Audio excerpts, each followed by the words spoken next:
So, hey, welcome back. My name is Tex. If you haven't been here before, if you have, you kind of know what to expect. I try to give you insight into things that were discussed this week, things that may have came up, questions that were asking me by people, clients, friends, just general things that will help you understand parts of psychology and parts of therapy and maybe parts of things that are going on with yourself. Now, today's talk, I want to talk about a particular subject about when different parts of this cluster B, particularly personality disorder, the borderline personality disorder, has these certain criteria that go within diagnosing it. And if you understand the criteria, and then you understand how they work with each other to intertwine and form this this particular personality disorder. So one of those things that I've talked about before is the fears of abandonment. Now, fears of abandonment are not necessarily rational fears. They may be built on things that have happened in the past, that people have left, that situations have changed.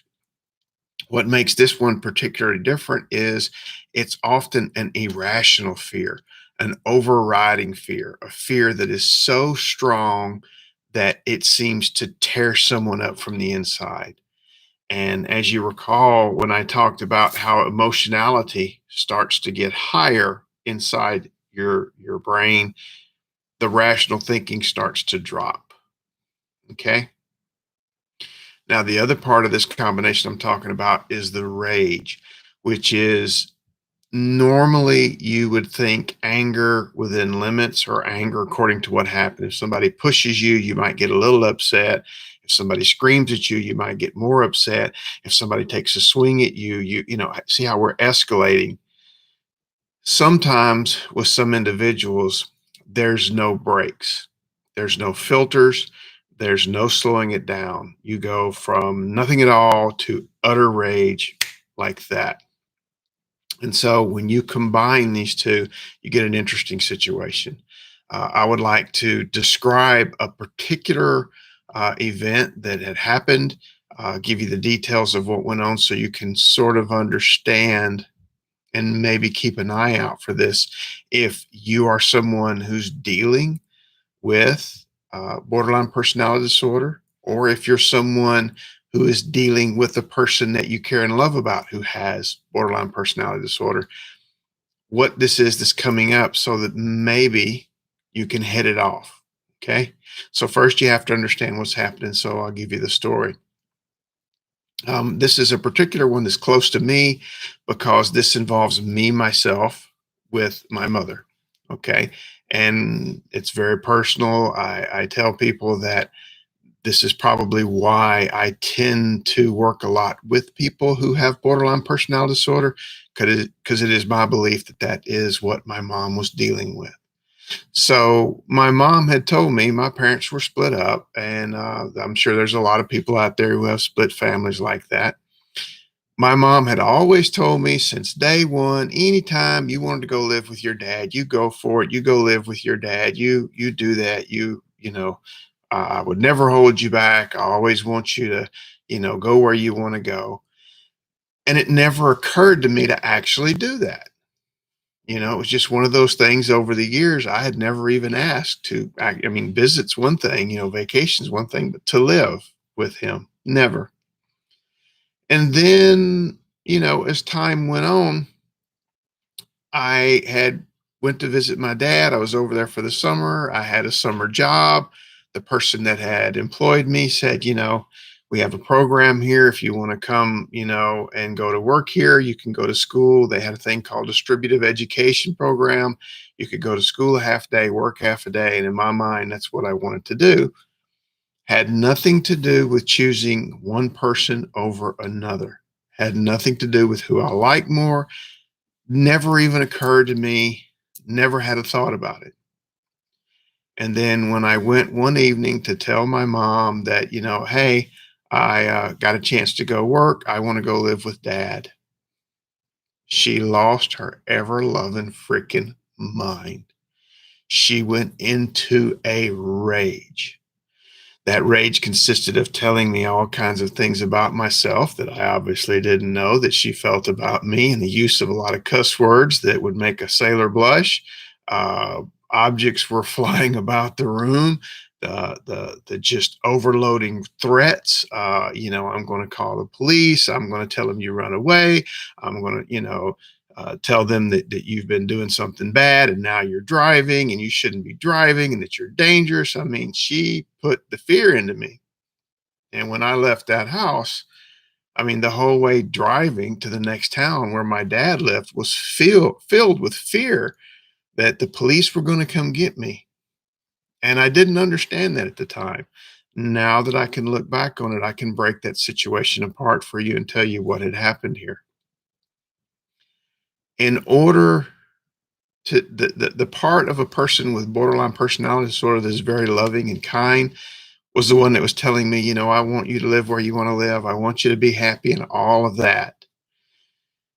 That dissolved instantly the moment that she felt I was leaving. Even if, for all intents and purposes, my mom had been long since living with her boyfriend. I lived at the house by myself. I only saw her on occasions. I might as well have been living wherever I wanted to live. The moment that I said, I want to go live with my father, was the moment that she felt I had abandoned her. At least that's my opinion. I'm not her. I can just tell you from the reactions that I saw and what I know now about BPD, that's probably what that came down to. And that immediately ignited into a uncontrollable rage, a rage that you just can't comprehend unless you've been there or witnessed it. And she threw everything and the kitchen sink at me. So now that you're seeing what happens when these two happen and hit and coincide, of course, the question is, well, geez, what the hell do I do about it? If you are the person with BPD, again, the first thing is knowing how to do those things like keeping a journal, writing down what you're doing, using your mindfulness exercises, deep breathing, so that when you have the feelings of abandonment, you know what they are as they're creeping up on you. When somebody says something or does something that you start to feel anger, the first thing you do, go into your calming states. Go splash your face with cold water. Go for a walk. Tell the person, I need a moment to think about this. Set your distance up. Go through, think about this, pull back, do everything you can to keep from going totally emotional, because as you go totally emotional, your rationality will leave. And once that fear of abandonment starts to hit and the rage creeps in, because now you're highly emotional. And you're not just going to tell that person probably, oh, I'm upset that you're leaving. Oh, I feel that you're going. No, you're going to be, I hate your guts. I wished you were dead. Um, all kind of blasphemous words will fly out of your mouth. You might have a physical response, which might be dangerous for you or the other person. But this massive volcano of rage will come out of it. So how does this apply to the people who know someone who may have these conditions? Well, if it's someone that you're close to and you say something where you see they're being triggered, instead of just walking on eggshells and instead of just giving up and not telling somebody, you have to pick and choose how you tell and slow down the pace of things. You have to be prepared and let somebody know that, hey, can we talk for a minute? And when they start to get upset, go, would you like to finish this in a minute? Would you like a moment to yourself? Um, Problem is a lot of times people will get into these, relationships where the person with BPD is with somebody else who has some kind of anger, volatility, something like that. So the minute that person starts to get angry, they get angry and both people are angry, and then it turns into a shouting match. This is for people who find themselves trying to be calm without always having to give in or again, be so careful about everything they say. To be able to have a conversation about something like that without it going full blown explosion. Once it's full blown explosion, there's not a lot you can do. The other person is now went into a rage. They, for the most part, have to burn through it.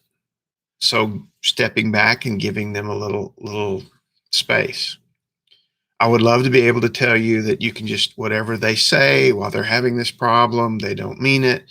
And if you back off and don't take it personal, then you'll be able to come back later and talk. But the problem is you and me both know it's hard not to take things personal. When you get told bad things, when you get screamed at, you either get gun shy, you're either jumpy, your feelings are hurt, they stay hurt. So it's hard to work your way out of that. So the thing you want to be able to do is to talk and keep things calm. Now, part of that is also preemptively going through and working. In other words, talking with somebody on a regular basis. Now you start to see why it's so important when I say you need to have the evening meal discussion or you need to have the family meeting once a week. You need to have regularly set up events where you talk and you talk to each other about things that are going on, things that you want, things that may be upsetting you, things that you don't agree with. Otherwise, what happens is when you do come to talk to somebody about about something serious with that person, their immediate response is we don't normally talk. If we're talking, shit's fixing to hit the fan. So they're already in fight or flight mode just because you're sitting down to talk. If you have these regular meetings, then the sitting down to talk can also be about good things. Like these are the things that went right this week.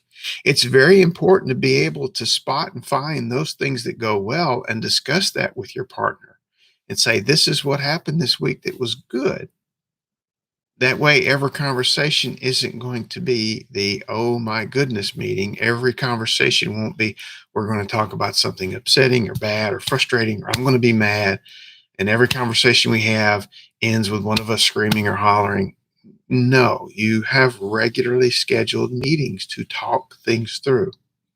That way, when you have something tough to talk about, you can work your way through it. Okay? So there's the ideas, and there's the whole brunt of the story is that you see these things are going to happen, and then you prepare for them by having a calm space, calm time, and assign time when you talk about stuff so that you can work through these things. And that's for both people involved.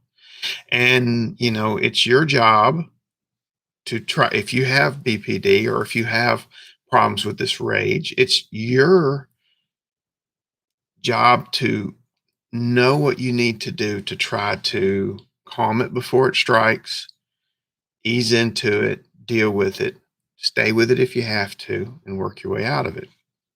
The other person's job, if they take it on, is to make sure to nicely, calmly remind you of your coping skills. Do you need to take a breath? Um, would cold water help? Would a walk help? What can I do that would help? And you may get all kind of bad answers at first. At first, it's not me like, oh, first time you do it, oh, they just mellow out. No, these are things you do over and over again, and then they start to take. It's no different than anything else in your life. If you want to go out and learn how to swing a baseball bat and hit a ball, if you want to learn how to pitch softball, if you want to learn how to do, martial arts, if you want to learn how to play the piano or some other musical instrument, you don't just go, oh, I read the manual, let's do it. No, practice, practice, practice, practice. And you get better with each practice. Now, the other part, this the add-on, this is the bonus for this. You may be working somewhere where you have a person like that. You may be working somewhere where you deal with individuals either that work with you or ones that work over you, like a supervisor or a manager, and being able to identify that these are the things that are going on will help you. Because another situation that's very similar to this that I talked about with a client is they were having trouble moving to a new place. In other words, they were trying to get a new job, get in a new assignment. And what you don't realize is that no matter how things are going, the minute you tell that person, if they're in your chain of command, and that's old military talk, but if they're in one of those positions above you, that the minute that they think you are leaving, they might just lose their shit. How dare you abandon them? How dare you leave? What is wrong? Why are you going? So now you see how that's happening in your workplace? And then the rage. And the rage may be that person may do something personal in the office. They may scream at you, or they may be mad, or they may make your job difficult. They may sabotage your work. They may go gossip about you.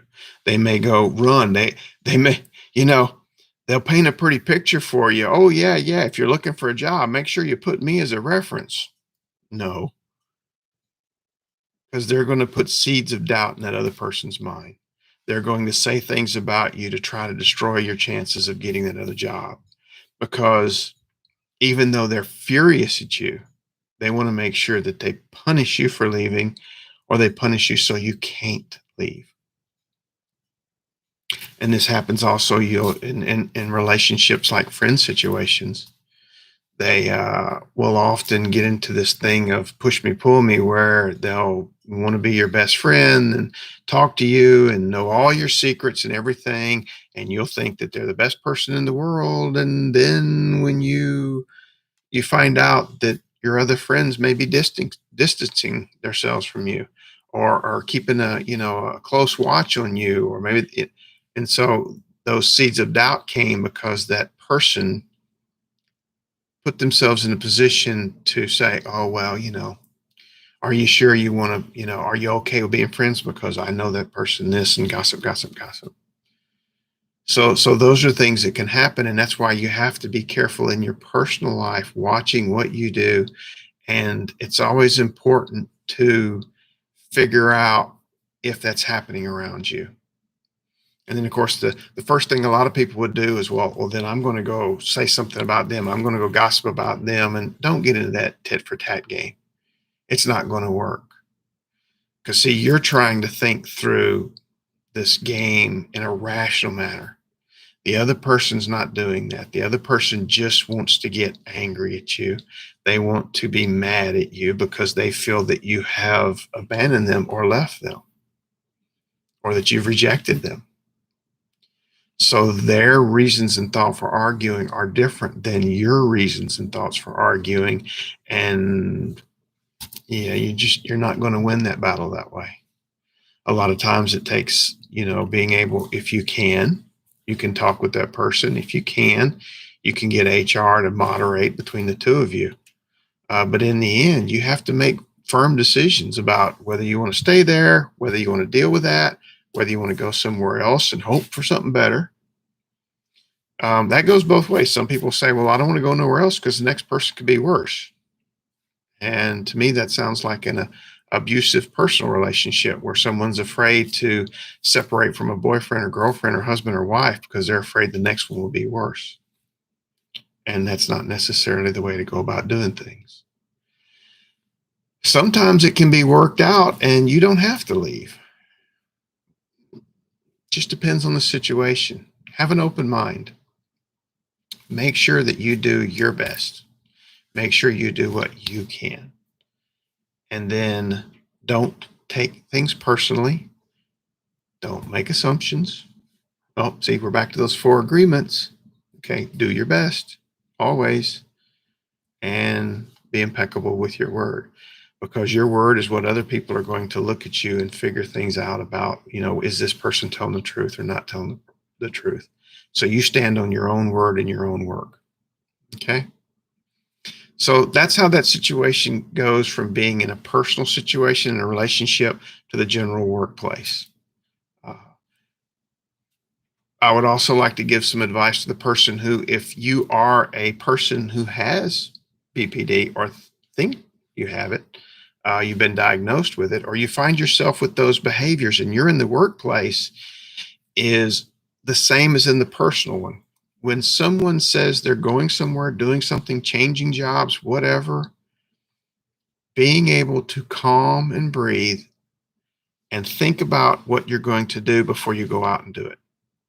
In other words, this is one of those cases where you don't do the instant reaction, jump and say something. You want to be able to pull back, and then you want to be able to think about things and go, okay, that person is leaving.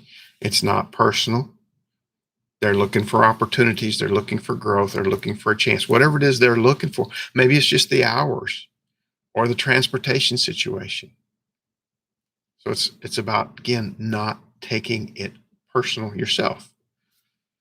So you see how you have to really be up on your skills. That's why it's so important for you to do all of those skills so that you can handle these situations. They can be worked through. It don't have to be that make or break situation like it happened to me so long ago. I didn't have anyone to give me advice. I didn't know what I was getting into, and I surely didn't know what was going to happen. Now I do. And now I'm able to think through in my own mind and kind of realize when it happens again with other people, or when I have clients or friends talk about a situation, I can see, okay, there's where that fear of abandonment meets that almost blind borderline rage. And then when the two of them get together, it's not pretty. Okay. So figuring out, like I said, how you're going to talk to somebody, how can you keep it calm? What are you going to do? And you're yourself breathing, coming down. And so a lot of family members, they themselves have to keep all these coping skills because they have to deal with it. So I hope that helps. I hope it helps you understand how those two things work on each other, and also what you can do to prepare for them and to work your way through them. Okay. Again, thank you for watching. I hope you have a great day.